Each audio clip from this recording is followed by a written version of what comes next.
My name is Mamie Phillips, and I'm 71 years old. Last night, my son Floyd locked me in my own bedroom and told me I wasn't allowed to leave until I signed papers transferring my house into his name. I heard the key turn in the lock from the outside. Click, the sound that turned me from a homeowner into a prisoner in my own house. "Floyd, open this door," I shouted, pounding on the bedroom door with both fists. "Not until you sign the papers, Mama," Floyd's voice came through the door, calm and cold. "I left them on your nightstand. Sign them, slide them under the door, and I'll let you out." "I'm not signing anything," I yelled. "This is MY house. You can't force me to give it to you." "I can and I will," Floyd said.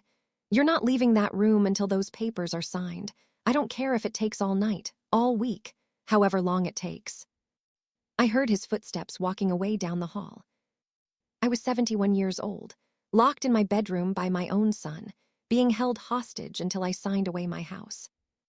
But Floyd made one critical mistake. He underestimated his mother. That night, I did something Floyd never expected. I escaped from my locked bedroom, walked out of my house, and went straight to the police station. What happened next destroyed Floyd's plans, exposed his crimes, and sent him to prison for what he'd done to me. But to understand how I ended up locked in my own bedroom, I need to take you back to the beginning. I had Floyd when I was 22 years old, in 1976. His father was Marcus Phillips, a man who left when Floyd was 2 years old and never came back. I raised Floyd alone, worked as a nurse at the county hospital, 12-hour shifts, night rotations, double shifts when I could get them. I did whatever it took to provide for my son. Money was always tight. We lived in a small rental apartment until I was 35. That's when I finally saved enough for a down payment on a house, a modest 3-bedroom home in a working-class neighborhood. "This is our house, Floyd," I told my 13-year-old son the day we moved in. "Our very own house. No more landlords, no more moving. This is home."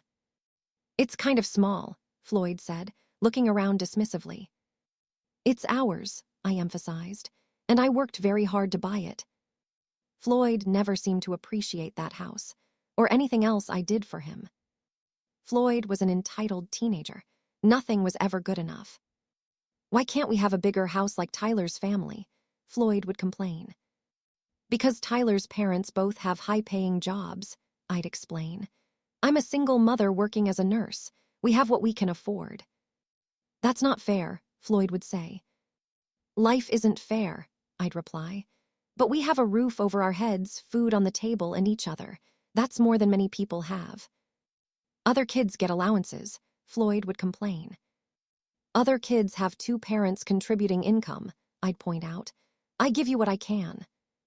"It's not enough," Floyd would say. That became his constant refrain. "It's not enough. I'm not enough. Our house isn't enough. Our life isn't enough." No matter what I did, Floyd wanted more. When Floyd turned 18, he went to community college for 1 semester, then dropped out. "College isn't for me," Floyd announced. "I'm going to get a job and make real money." "Okay," I said. "What kind of job?" "I don't know yet," Floyd admitted, "but something that pays well." Floyd spent the next 30 years moving from job to job. He'd work somewhere for 6 months, get fired or quit, then move on to the next job. He never stayed anywhere long enough to build a career or save money. And whenever Floyd was between jobs, which was often, he'd move back in with me. "It's just temporary, Mama," Floyd would say each time. "Just until I get back on my feet." But temporary would stretch into months, sometimes years. Floyd lived with me on and off throughout his 20s, 30s, and 40s. By the time Floyd turned 49, he'd been living with me continuously for 3 years. And during those 3 years, Floyd's attitude toward my house had changed from dismissive to possessive. 3 years ago, when Floyd moved back in after losing yet another job, something was different about him. "Mama, this house is getting old," Floyd observed. "It needs updates." "It's fine," I said. "Everything works." "But it could be worth more if we renovated," Floyd suggested. "New kitchen, new bathrooms, new flooring. We could increase the value significantly. Floyd, I'm 68 years old, I said. I don't need to increase the house's value. I just need a comfortable place to live. But think about when you die, Floyd pressed. Don't you want to leave me a valuable asset? Floyd, that's morbid, I said. And yes, you'll inherit the house when I die, but I'm not dead yet and I don't need expensive renovations. Fine, Floyd said, but I could tell he was annoyed. Over the next few months, Floyd started making comments about our house. I was thinking about painting our living room, Floyd would say. It's my living room, I'd correct. In my house. I live here too, Floyd would argue, so it's our house. You live here as my guest, I'd clarify. But Floyd, this is my house. I own it. You're welcome to stay here, but it's not yours. Floyd's face would darken with anger every time I reminded him of this fact. 1 year ago, Floyd started pressuring me to add his name to my house deed. Mama, you're 70 now, Floyd said. Have you thought about what happens to the house when you die? It goes to you, I said. It's in my will. But we'll have to go through probate, Floyd said. That takes months, costs money. If you just add me to the deed now as a co-owner, I'd automatically inherit when you die. No probate, no hassle. Floyd, I don't want to add you to the deed, I said firmly. Why not? Floyd challenged. Don't you trust me? It's not about trust, I explained. It's about protecting my asset. If you're on the deed, you'd own half my house. You could sell it without my permission. You could take out loans against it. I'd have no control. I would never do that, Floyd protested. I'm still not adding you to the deed, I said. When I die, the house is yours. Until then, it's mine alone. Floyd was furious, but he dropped the subject. For a while. 6 months ago, Floyd brought me papers to sign. What are these? I asked, looking at the thick stack of documents. Just some estate planning paperwork, Floyd said casually. Power of attorney, beneficiary designations, standard stuff for someone your age. I already have power of attorney documents, I said. My lawyer helped me set those up years ago. These are updated versions, Floyd claimed, more comprehensive. I started reading through the documents. The language was dense and confusing, but one thing caught my eye, a quitclaim deed that would transfer my house into Floyd's name immediately. Floyd, this isn't power of attorney, I said, pointing to the deed. This transfers my house to you, right now, not when I die now. It's for estate planning purposes, Floyd said quickly. Just a formality. No, I said firmly. I'm not signing documents that give you my house while I'm still alive. You don't trust me, Floyd accused. This isn't about trust, I said. This is about protecting my home. Floyd, I'm not signing this. Floyd snatched the papers back, his face red with anger. Fine, but don't come crying to me when your estate is tied up in probate for years after you die. I won't, I said. Floyd barely spoke to me for weeks after that. 3 months ago, Floyd's behavior became increasingly aggressive. Mama, I need money, Floyd would demand. Give me $500. For what? I'd ask. That's my business, Floyd would say. Just give it to me. No, I'd refuse. I worked hard for my money. I'm not just handing you cash with no explanation. Floyd would slam doors, punch walls, yell at me.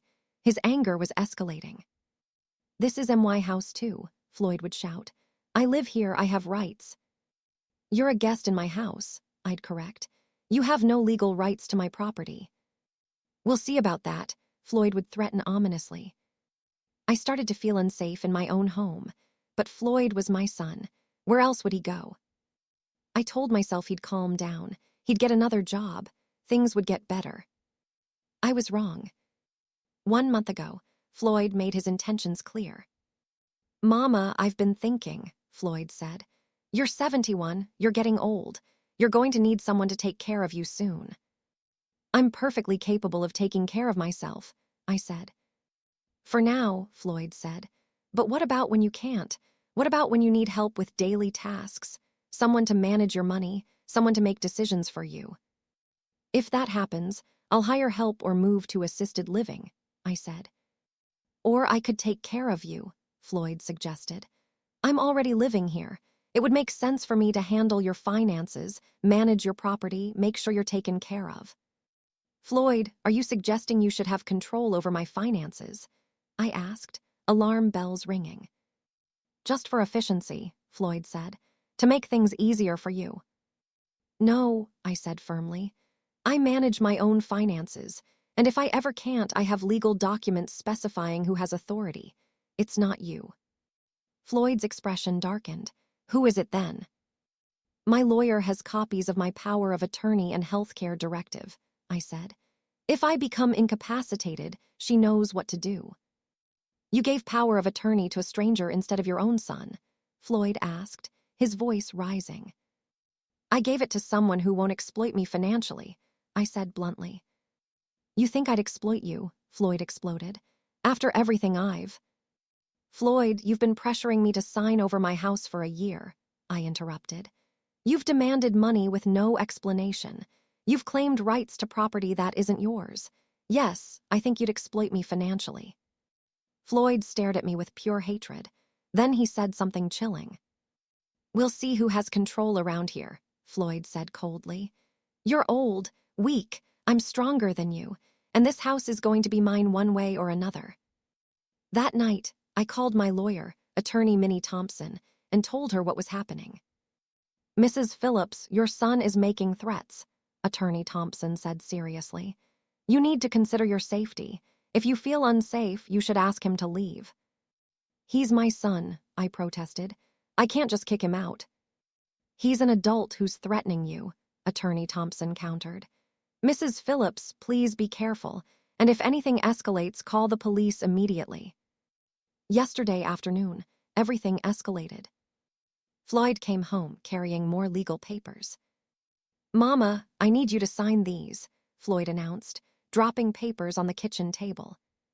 What are they? I asked. Transfer documents for the house, Floyd said bluntly. I'm done asking nicely. You're going to sign these papers and transfer the house to me today. No, I'm not, I said firmly. Yes, you are, Floyd insisted. Mama, you're 71, you could die any day. This house needs to be in my name now, not in probate later. Floyd, I've told you repeatedly, I'm not transferring my house to you while I'm alive, I said. When I die, it's yours. Until then, it's mine. That's not good enough, Floyd shouted. I've lived here for 3 years. I've helped maintain this house. I deserve to own it. You've lived here rent-free, I corrected. You haven't contributed to mortgage payments, property taxes, insurance, or major repairs. You're a guest, Floyd, not an owner. I'm not a guest, Floyd roared. This is MY House. No, it's not, I shouted back. And I want you to leave, get out of my house. That's when Floyd grabbed my arm. You're not kicking me out, Floyd said, his grip tight enough to hurt. And you're going to sign those papers. Let go of me, I demanded, trying to pull away. Floyd dragged me down the hallway toward my bedroom. I tried to resist, but at 71 with arthritis in my knees, I couldn't match his strength. He pushed me into my bedroom, so hard I stumbled and fell onto my bed. Floyd, stop this, I pleaded. Floyd grabbed the papers from the kitchen table and threw them onto my nightstand. Sign them, he ordered. Sign them and slide them under the door, then I'll let you out. I'm not signing anything, I said. Then you're staying in here until you do, Floyd said. He walked out of my bedroom and slammed the door. I heard the lock click from the outside. I was locked in my own bedroom, a prisoner in my own house. For the first hour, I pounded on the door and shouted, Floyd, open this door. You can't keep me locked in here. Sign the papers, Floyd would shout back. This is illegal. This is false imprisonment, I yelled. It's my house and my rules, Floyd responded. Sign the papers or starve in there. Eventually, Floyd stopped responding. I could hear him in the living room watching TV, ignoring my shouts. I sat on my bed, terrified and trying to think. How could I escape? The bedroom door was locked from the outside. I had no phone. I'd left it in the kitchen. The bedroom window. The window. I went to my bedroom window and looked out. My bedroom was on the first floor, facing the backyard. The window opened to a drop of about 3 feet onto grass. I was 71 years old with arthritis. Could I climb out a window? Did I have a choice? I opened the window as quietly as I could. The screen popped out easily. I looked out at the 3-foot drop and the darkness beyond. I can do this, I whispered to myself. I have to do this. I grabbed my purse from my dresser. Thankfully, my wallet and ID were inside. I took a deep breath, sat on the windowsill, and swung my legs out. Then I pushed off and dropped to the ground. I landed hard on my knees in the grass. Pain shot through my arthritis, but I bit back a cry. I couldn't let Floyd hear me. I stood up, brushed myself off, and limped around the side of my house to the front yard. Floyd's car was in the driveway. The living room light was on. I could hear the TV through the window. I walked down my driveway, onto the sidewalk, and started walking toward the main road. It was 9 p.m. dark. I was a 71-year-old woman walking alone at night in my cardigan and slippers. But I had a destination, the police station 6 blocks away. I was going straight to justice. Before I continue, kindly subscribe now. Hit that like button and turn on NOTIFICTONS. Drop a comment. Is Mamie doing the right thing? What would you do in this situation? Where are you watching from? United States, Canada, United Kingdom, Nigeria, Ghana, Kenya, Jamaica, Australia? Let me know. I walked 6 blocks in the dark, my knees aching with every step, my heart pounding with fear that Floyd would discover I'd escaped and come looking for me. Every time I saw headlights approaching, I'd tense up, worried it was Floyd's car, but I kept walking. When I finally saw the police station ahead, a low brick building with bright lights and a flag out front, I almost cried with relief. I pushed through the front doors and walked up to the desk, where a young officer sat behind bulletproof glass. I need help, I said, my voice shaking. My son locked me in my bedroom and won't let me out unless I sign papers giving him my house. The officer, his name tag read Officer Curtis Martinez, looked up at me with immediate concern. Ma'am, are you safe right now? Officer Martinez asked. I escaped through my bedroom window, I explained. I walked here, but he's still at my house, and I'm scared of what he'll do when he realizes I'm gone. Come through here, Officer Martinez said, buzzing open a door to my right. Let's get your statement. Officer Martinez led me to a small interview room and called for his supervisor, Sergeant Viola Hayes. Sergeant Hayes was a woman in her 50s with kind eyes and a no-nonsense demeanor. Mrs. Phillips, I'm Sergeant Hayes, she said, sitting across from me. Officer Martinez says your son locked you in your bedroom. Yes, I confirmed. He's been living with me for 3 years. He's been pressuring me to transfer my house into his name. Yesterday, he tried to force me to sign papers. When I refused, he dragged me to my bedroom, locked me in, and said I couldn't come out until I signed. How long were you locked in? Sergeant Hayes asked. About 3 hours, I said. From around 6 p.m. until I escaped through the window around 9. And where is your son now? Sergeant Hayes asked. At my house, I said. He thinks I'm still locked in the bedroom. Mrs. Phillips, what your son did is called false imprisonment, Sergeant Hayes explained. It's a crime. He forcibly confined you against your will. That's illegal. Can you arrest him? I asked hopefully. We can, Sergeant Hayes confirmed. But first, I need to ask, do you feel safe going back to that house tonight? No, I admitted. If Floyd finds out I went to the police, he'll be furious. Then we need to get you somewhere safe, Sergeant Hayes said. Do you have family or friends you can stay with? My sister Geneva lives 20 minutes away, I said. I can call her. Good, Sergeant Hayes said. Call your sister. While you do that, we'll send officers to your house to arrest your son. While I called my sister Geneva, Sergeant Hayes dispatched 2 officers, Officers Opal Reed and Lawrence Stone, to my house to arrest Floyd. Geneva, it's Mamie, I said when my sister answered. I need your help. Can I stay with you tonight? Of course, Geneva said. What happened? Floyd locked me in my bedroom, I explained. I escaped and came to the police station. They're arresting him now, but I can't go home. Can you come get me? I'm on my way, Geneva said immediately. 30 minutes later, Geneva arrived at the police station and hugged me tightly. Are you okay? Geneva asked, examining me for injuries. I'm fine, I assured her, just shaken up. I never liked Floyd, Geneva said bluntly. He's always been entitled and selfish, but this is criminal. While we waited, Sergeant Hayes received a call from the officers at my house. Mrs. Phillips, my officers have arrested your son, Sergeant Hayes reported. He's being taken to the county jail. He'll be booked on charges of false imprisonment and potentially other charges pending investigation. What happens now? I asked. Your son will have a bail hearing tomorrow, Sergeant Hayes explained. The judge will decide whether to release him on bail or keep him in custody. You'll be notified of the hearing time if you want to attend.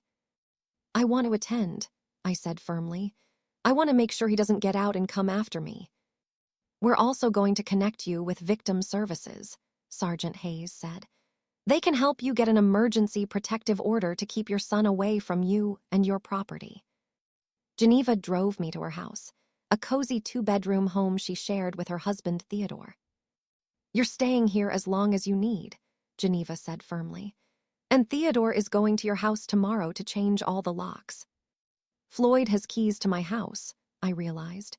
Even if he gets out on bail, he could go back there. Not if we change the locks, Theodore said. I'll take care of it first thing in the morning. That night, lying in Geneva's guest room, I couldn't sleep. I kept thinking about Floyd locked in a jail cell. My son. My baby boy who I'd raised alone, worked 2 jobs to support, sacrificed everything for. And he'd locked me in my bedroom and tried to steal my house. How had it come to this? The next morning, Geneva and I went to the courthouse for Floyd's bail hearing. Floyd was brought in wearing an orange jumpsuit, handcuffed, looking disheveled and angry. When he saw me in the courtroom gallery, his eyes narrowed with rage. Judge Thaddeus Brooks presided over the hearing. Mr. Phillips, you're charged with false imprisonment, Judge Brooks read from the file. How do you plead? Not guilty, Your Honor, Floyd said through his public defender, Attorney Curtis Brown. Your Honor, my client's mother is exaggerating what happened, Attorney Brown argued. This was a family disagreement, not a crime. A family disagreement? Judge Brooks repeated skeptically. Mr. Brown, your client physically confined his 71-year-old mother in a locked room for 3 hours. That's false imprisonment. My client was trying to have a conversation with his mother about their shared residence. Attorney Brown tried. It's not a shared residence, I spoke up from the gallery. It's my house. I own it. Floyd is a guest who's been living there rent-free.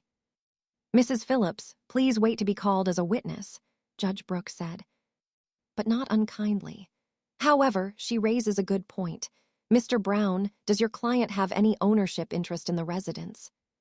No, Your Honor, Attorney Brown admitted. The house is solely in Mrs. Phillips's name.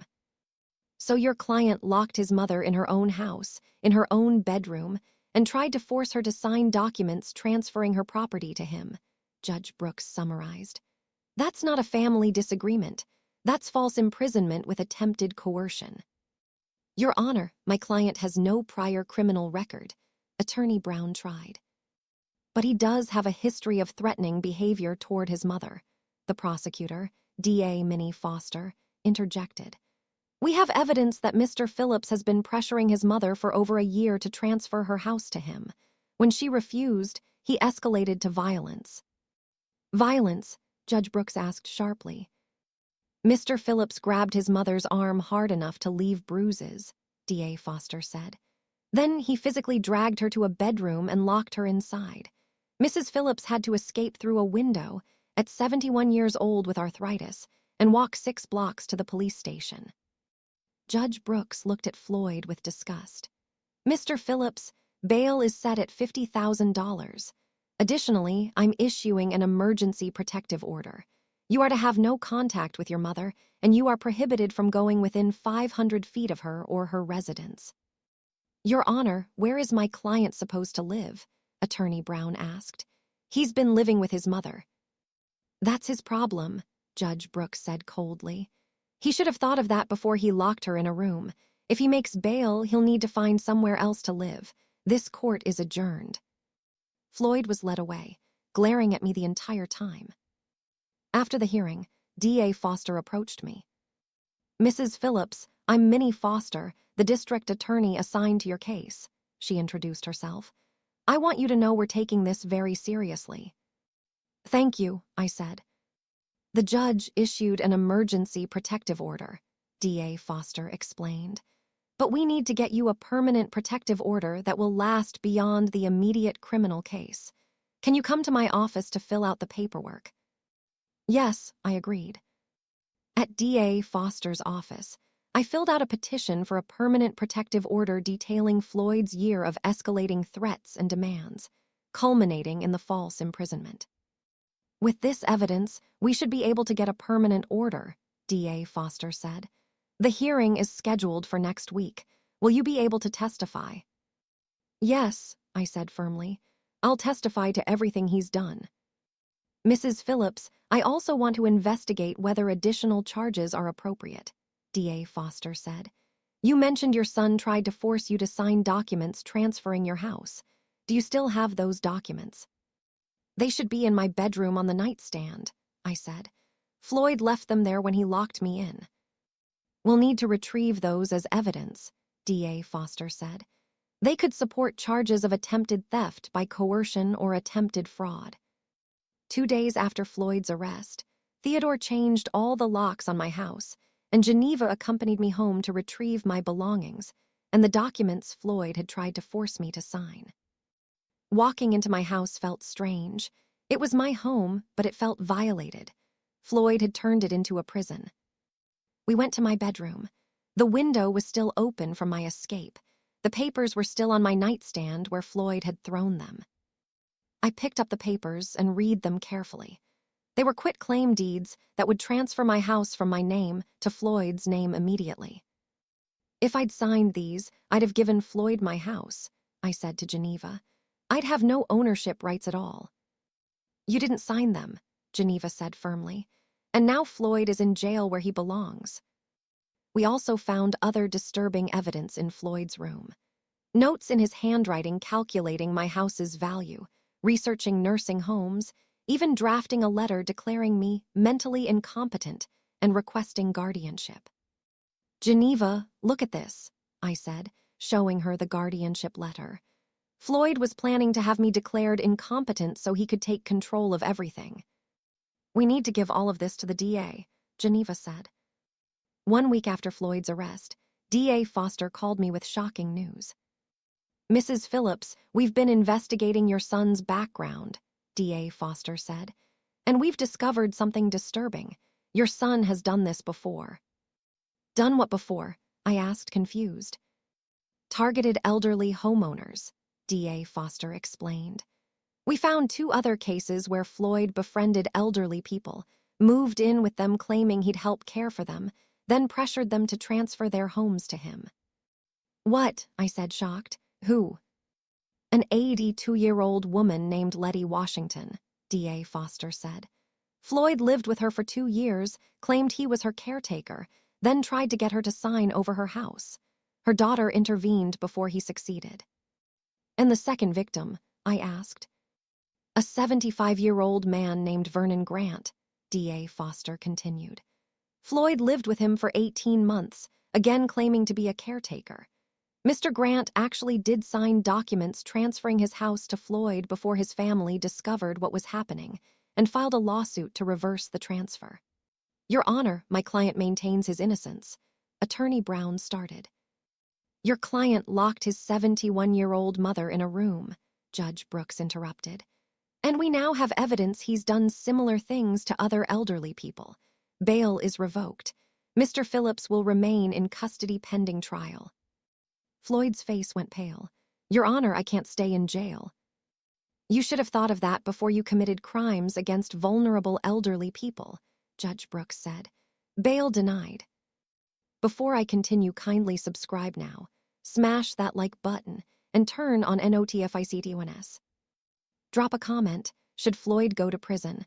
How long should his sentence be? Where are you watching from? 4 months after Floyd locked me in my bedroom, I sat in a courtroom watching my son stand trial for what he'd done to me and 2 other elderly victims. The charges against Floyd were extensive. False imprisonment for locking me in my bedroom. Elder abuse for targeting me and 2 others. Attempted theft by coercion for trying to force me to sign over my house.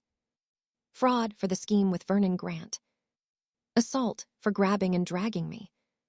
Floyd sat at the defendant's table in a suit his public defender had provided, looking nothing like the angry man who'd imprisoned me.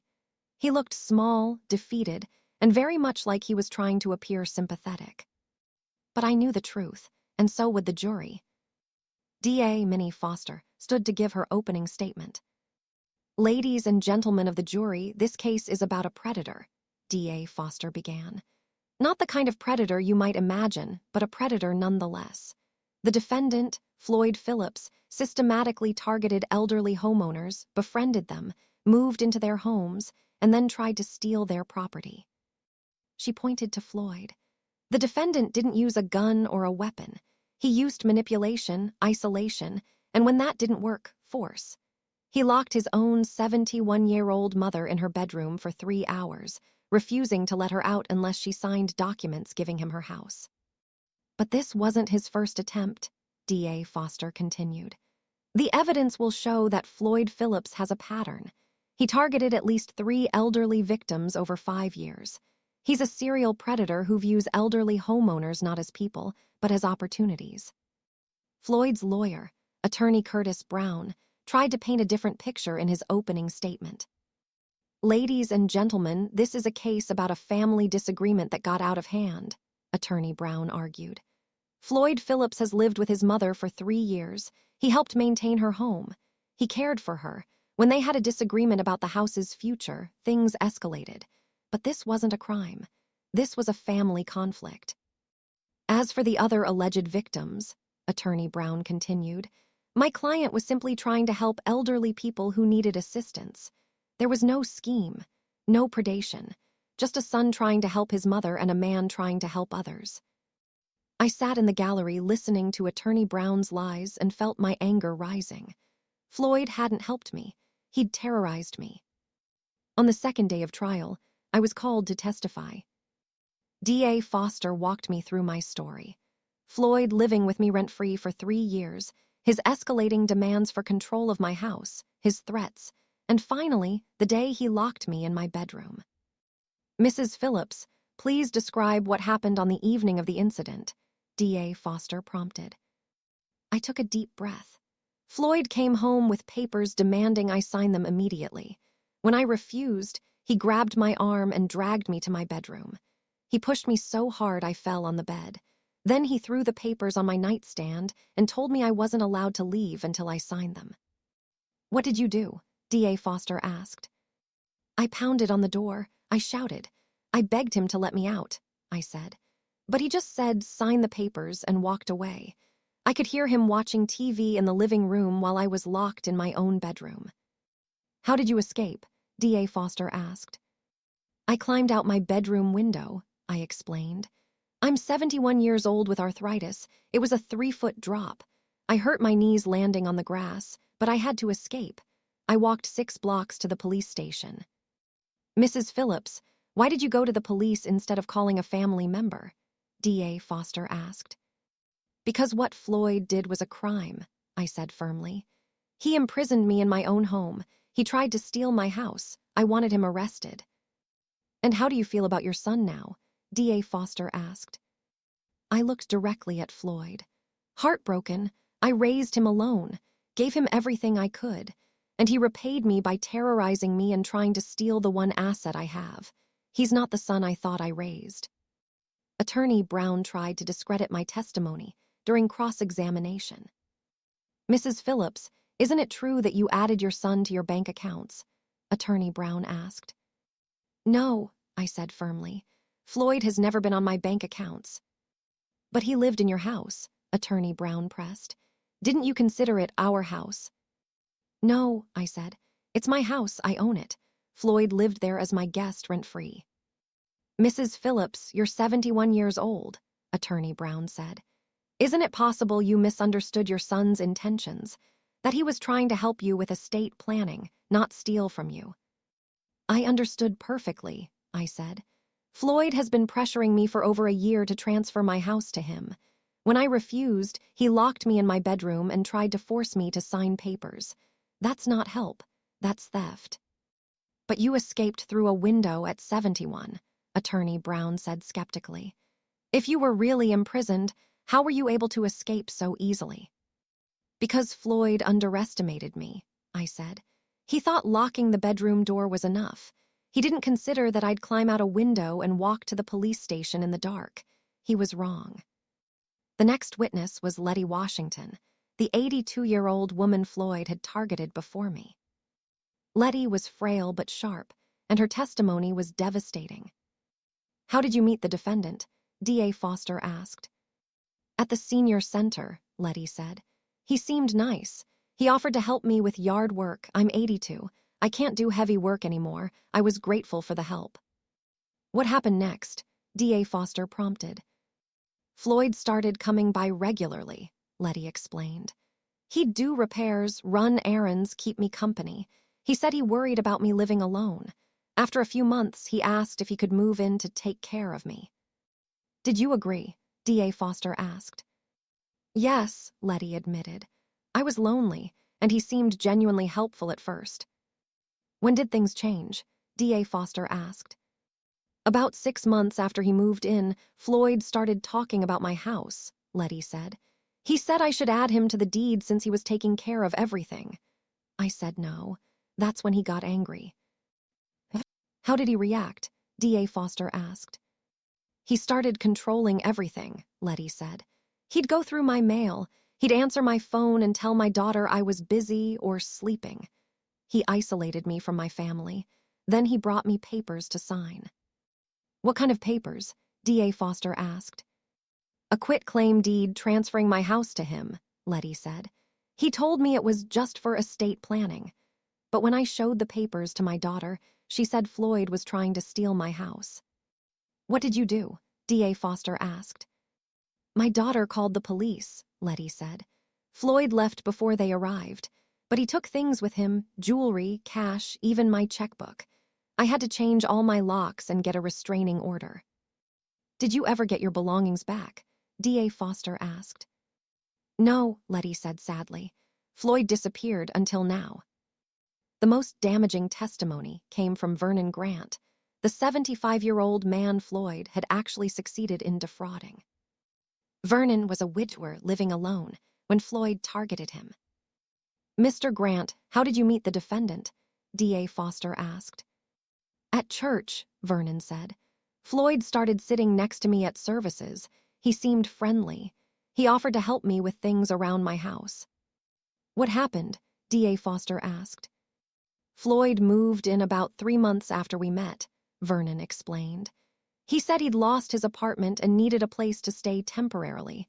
I had extra space. I didn't mind the company. When did Floyd start talking about your house? D.A. Foster asked.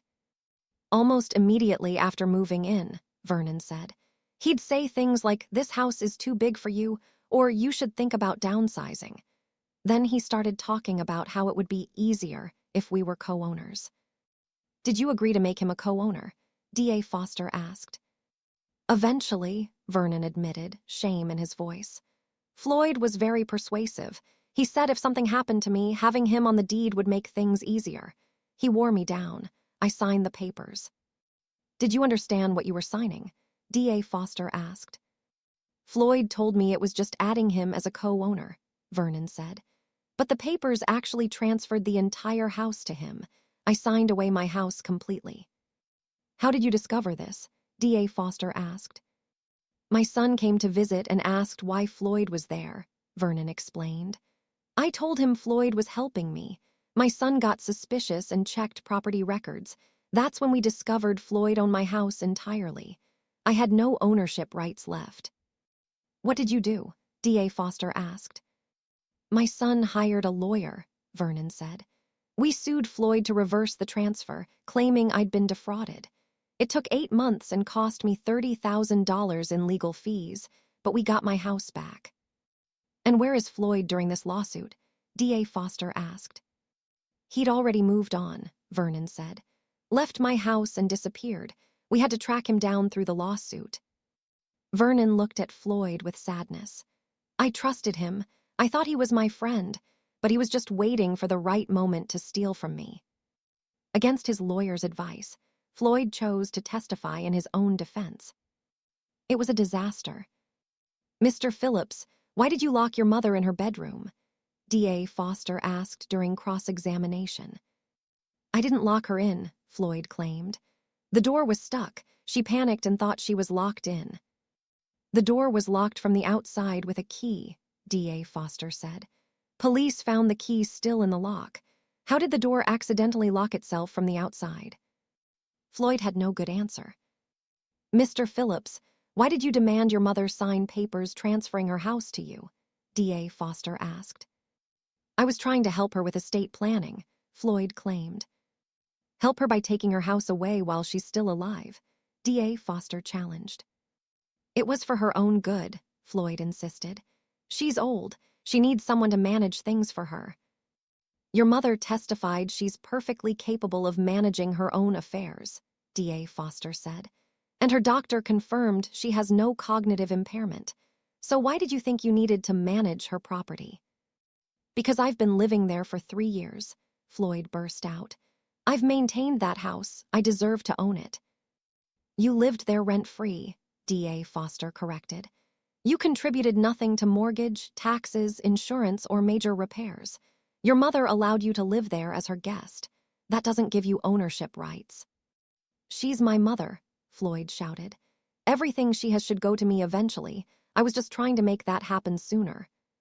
The courtroom went silent.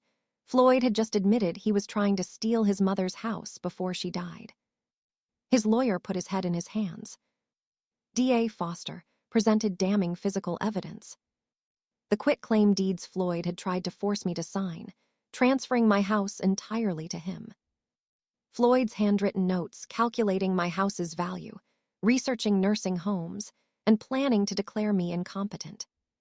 The draft guardianship letter Floyd had written claiming I was mentally incompetent and requesting legal authority over my affairs. Bank records showing Floyd had no income for 3 years and no assets except what he'd stolen from Vernon Grant. Timeline evidence showing Floyd's pattern. Befriend elderly homeowner, move in claiming to help, isolate them from family, pressure for property transfer, escalate to coercion if they refuse. Ladies and gentlemen, this isn't a family disagreement, D.A. Foster concluded in her closing argument. This is a calculated scheme by a serial predator who targets vulnerable elderly people and tries to steal their homes. Floyd Phillips locked his 71-year-old mother in her bedroom because she refused to hand over her house. He's done this to at least 3 victims. He'll do it again if he's not stopped. After 2 days of deliberation, the jury returned with their verdict. Has the jury reached a verdict? Judge Brooks asked. We have, Your Honor, the jury foreman said.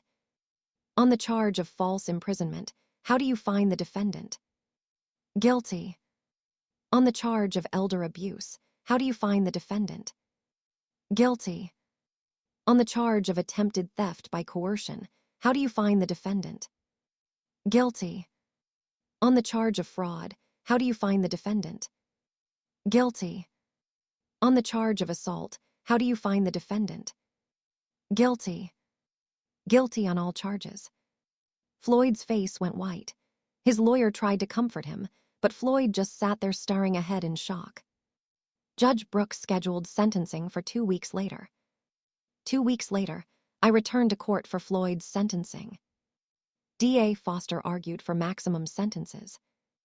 Your Honor, the defendant is a serial predator, D.A. Foster said. He targeted at least 3 elderly victims over 5 years. He used manipulation, isolation, and force to try to steal their homes. When his own mother refused to give him her house, he locked her in a room for 3 hours. The defendant showed no remorse, D.A. Foster continued. Even in his testimony, he claimed he deserved his mother's house. He blamed his victims. He took no responsibility. Attorney Brown argued for leniency. Your Honor, my client has no prior criminal record, Attorney Brown began. No prior convictions, Judge Brooks interrupted, but clear evidence of prior crimes against Lettie Washington and Vernon Grant. Your client has been doing this for years. He just hadn't been caught until now. Judge Brooks asked if any victims wanted to make impact statements. I stood first. Floyd, you're my son, and I raised you alone with every ounce of love and sacrifice I had, I said, my voice shaking. I worked 2 jobs to provide for you. I gave you everything I could.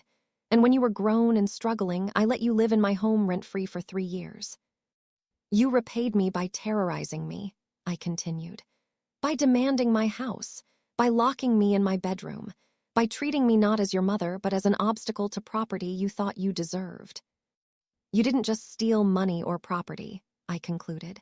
You stole my sense of safety in my own home. You stole my trust. You broke my heart. And you did the same thing to Lettie Washington and Vernon Grant. You're a predator, Floyd, and you deserve to be punished. Lettie Washington spoke next. I'm 82 years old. I trusted Floyd. I let him into my home, into my life. He repaid me by isolating me from my family and trying to steal my house. I'm grateful his plan failed, but I'll never trust a stranger again because of him. Vernon Grant concluded. Floyd cost me $30,000 in legal fees and 8 months of stress to undo the fraud he committed against me. But worse, he destroyed my ability to trust people. I'm 75 years old, and I'm afraid to let anyone help me now because of what Floyd did. Judge Brooks listened to all 3 statements, then delivered his sentence. Floyd Phillips, you are a predator who systematically targeted vulnerable elderly people, Judge Brooks said. You used their loneliness, their need for help, and their trust to try to steal their homes.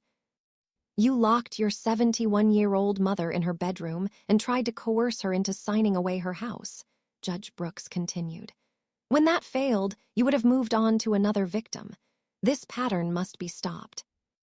On the charge of false imprisonment, I sentence you to 2 years in state prison, Judge Brooks announced. On the charge of elder abuse, I sentence you to 3 years, to run consecutively. On the charge of attempted theft by coercion, I sentence you to 3 years, to run consecutively. On the charge of fraud, I sentence you to 4 years, to run consecutively. On the charge of assault, I sentence you to 1 year, to run concurrently. Total sentence, 12 years in state prison, Judge Brooks said. You'll be eligible for parole after serving 9 years. Additionally, you're ordered to pay restitution to all 3 victims and are prohibited from contacting any of them for life. Floyd's face crumpled. 12 years. He'd be 61 when he got out. Do you have anything to say? Judge Brooks asked. Floyd stood. This isn't fair. I was just trying to help. You were trying to steal, Judge Brooks interrupted. And you're very lucky I'm not adding more time for perjury given how you lied on the stand. Take him away. Bailiffs led Floyd away to begin his 12-year sentence. Before I continue, kindly subscribe now.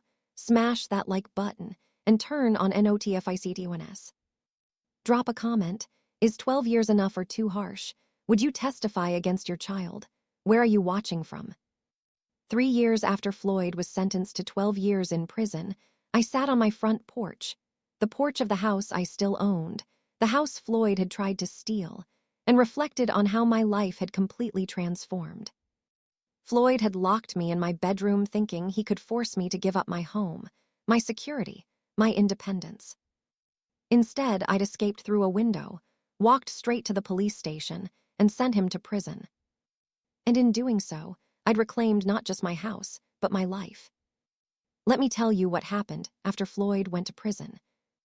The day after Floyd's sentencing, I returned to my house, truly mine now, with new locks that Floyd would never have keys to again.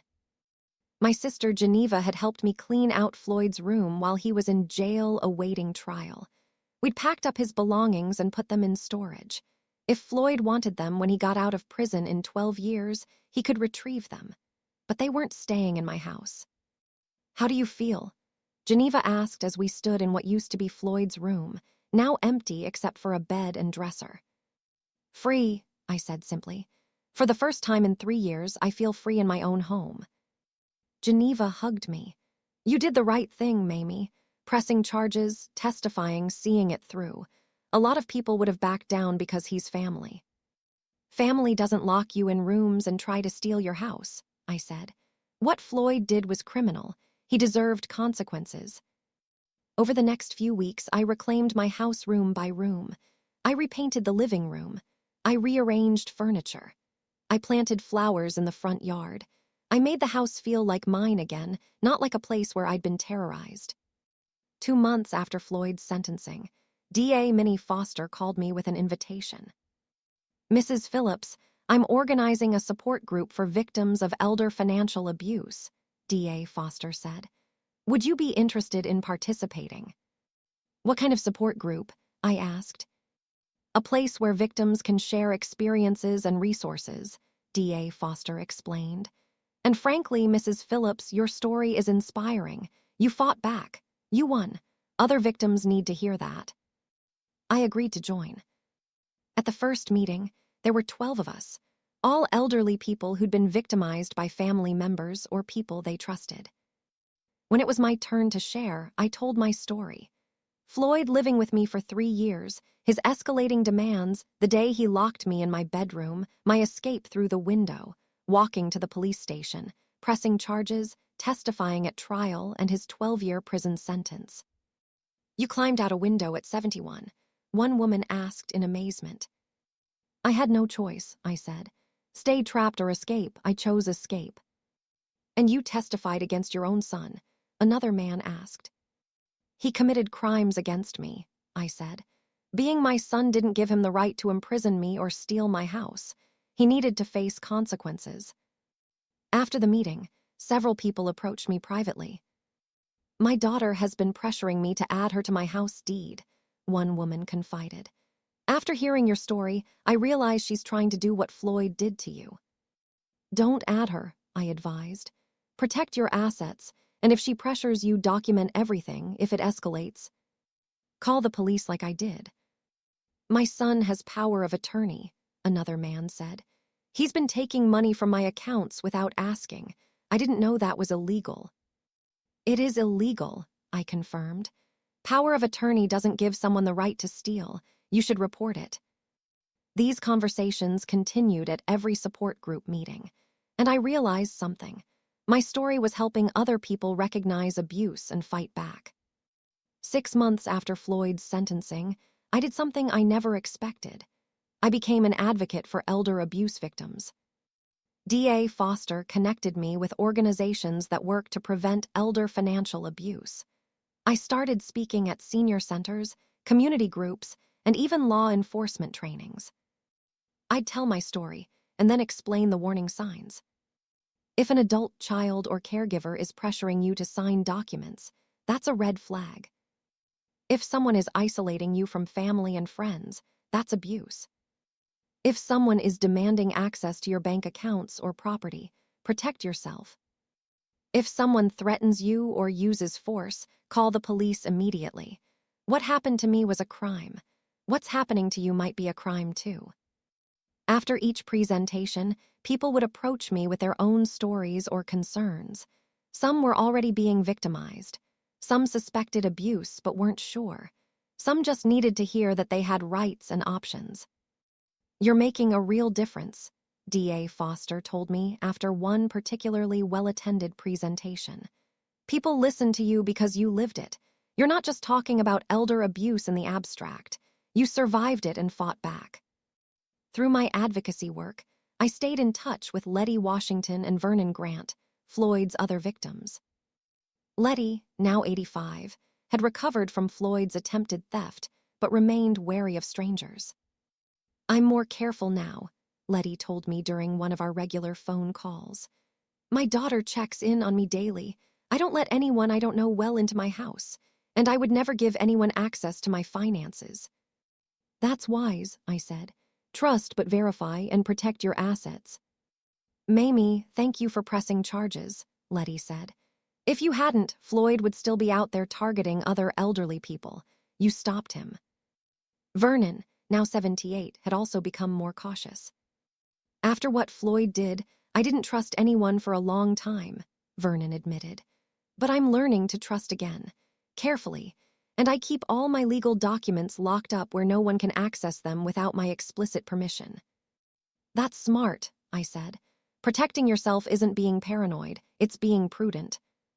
The three of us, Lettie, Vernon, and I, formed an unlikely friendship bonded by our shared experience of being victimized by the same predator and finding justice together. 2 years into Floyd's sentence, I started receiving letters from him. I didn't respond to the first 5 letters. I threw them away unopened. But the letters kept coming, every 2 weeks like clockwork. Finally, curiosity got the better of me. I opened one. Dear Mama, I'm writing from prison. I've been here for 2 years now, with 10 more to go before I'm eligible for parole. I know you probably don't want to hear from me.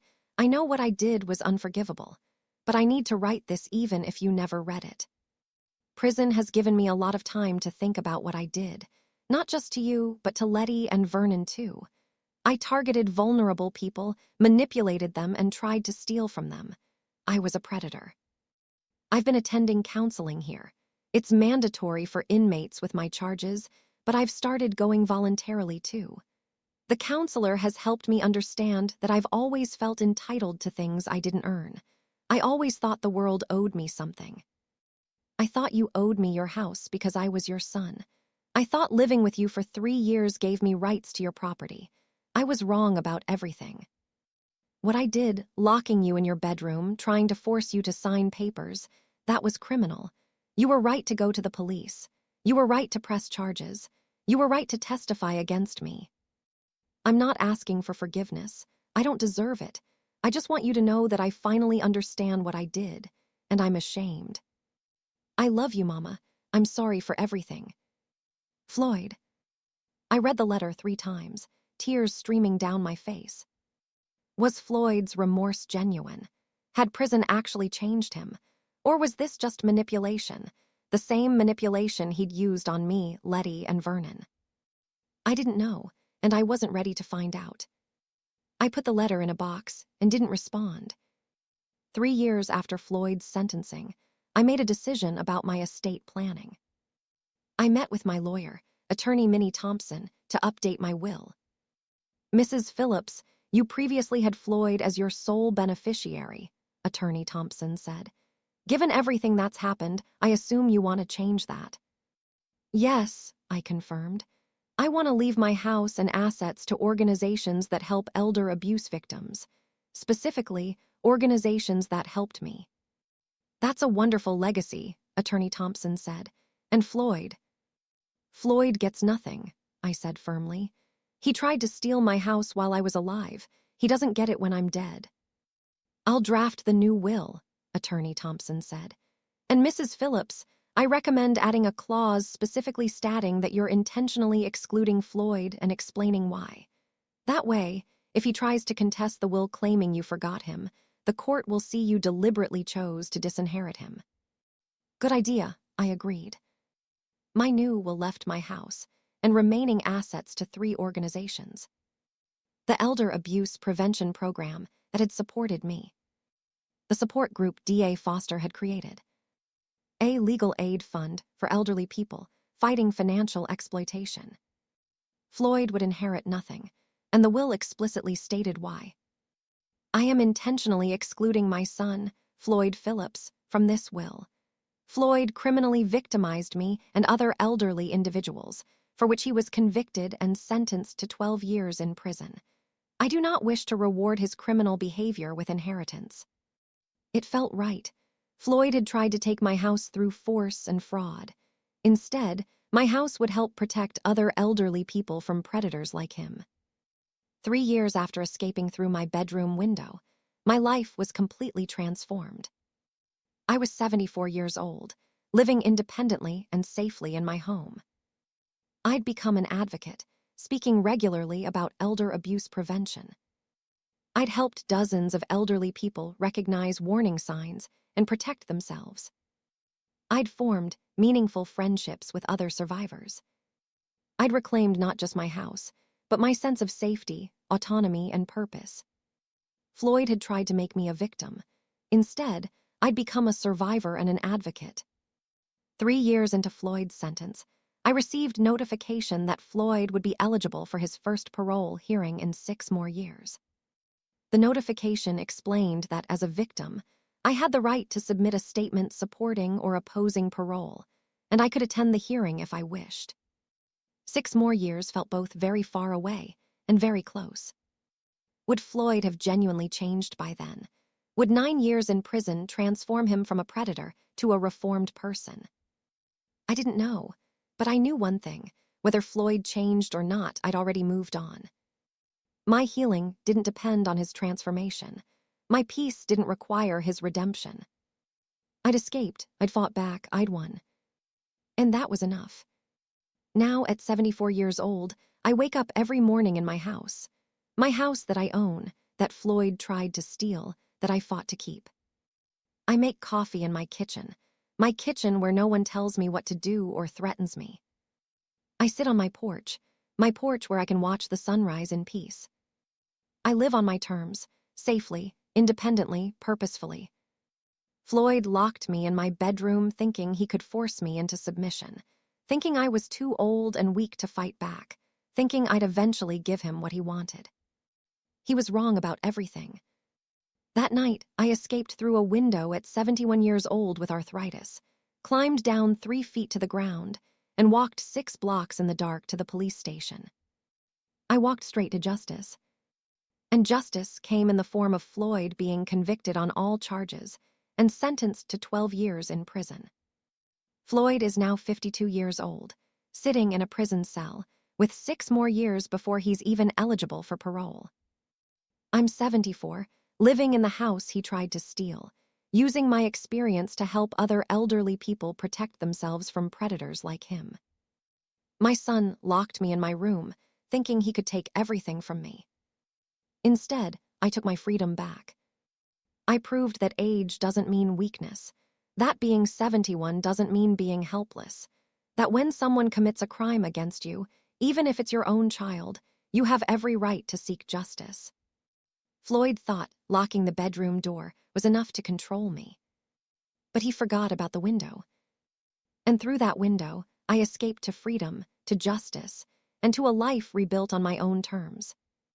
3 years ago, my son locked me in my own room. That night, I escaped and walked straight to justice. And justice didn't just punish him, it freed me. Free from fear, free from control, free from a son who saw me not as his mother, but as property to be exploited. I'm 74 years old, and I've never been freer in my life. That's how this story ends, with an elderly woman who refused to be a victim, who climbed out a window when her own son tried to imprison her, who walked to the police station in the dark, who testified in court despite family pressure, and who sent her predatory son to prison. And who now uses that experience to help others find the same courage, the same strength, the same justice. My son locked me in my room. I escaped to freedom. And I'm never going back. 3 years after Floyd went to prison, Mamie is thriving. She lives safely in her house with new locks Floyd will never have keys to. Became advocate speaking at senior centers about elder abuse prevention. Helped dozens of elderly people recognize warning signs and protect themselves. Joined support group with Lettie Washington and Vernon Grant, Floyd's other victims. They became friends bonded by shared experience. 2 years in, Floyd started writing letters from prison. I finally understand what I did. I was a predator. You were right to press charges. I'm ashamed. But Mamie doesn't respond. His remorse doesn't determine her healing. Updated her will. Floyd gets nothing. Her house and assets go to Elder Abuse Prevention Organizations. Will explicitly states, I'm intentionally excluding Floyd Phillips, who criminally victimized me and was sentenced to 12 years in prison. At 74, Mamie has complete peace and purpose. Floyd is 52, in prison with 6 more years before parole eligibility. Mamie proved that age doesn't mean weakness. Climbed out window at 71, walked to police station, testified in court, sent her predatory son to prison, and now helps others do the same. This story proves that you're never too old to fight back. Family relationships don't excuse criminal behavior. False imprisonment is a serious crime. Elder abuse must be reported and prosecuted. Escaping abuse takes courage at any age. Your safety matters more than family loyalty. Justice is possible even against your own children. Survivors can become powerful advocates. If this story inspired you, please subscribe to this channel for more powerful stories. Smash that like button. Turn on notifications for new content. Drop a comment. What part of Mamie's courage inspired you most? Would you have climbed out the window? Where are you watching from? United States, Canada, United Kingdom, Jamaica, South Africa, Australia, Trinidad, India, Philippines? Let me know. Remember, if someone locks you in a room, that's false imprisonment. Call 911. If someone threatens you or tries to force you to sign documents, call the police. If an adult child or caregiver is pressuring you to transfer property, get a lawyer. Elder abuse is criminal. You have rights. Age doesn't mean weakness. You can fight back at any age. Mamie's son locked her in her bedroom at 71, tried to force her to sign over her house. That night, she climbed out the window, walked 6 blocks to police station, pressed charges. Floyd got 12 years in prison. 3 years later, Mamie is helping other elderly victims, living in the house Floyd tried to steal with complete peace. She proved her son wrong. Age doesn't mean helpless. Thank you for following this powerful journey from imprisonment to escape, from victimhood to advocacy, from fear to complete freedom and purpose. Until the next story, stay strong, know your rights, and remember that it's never too late to fight back against abuse.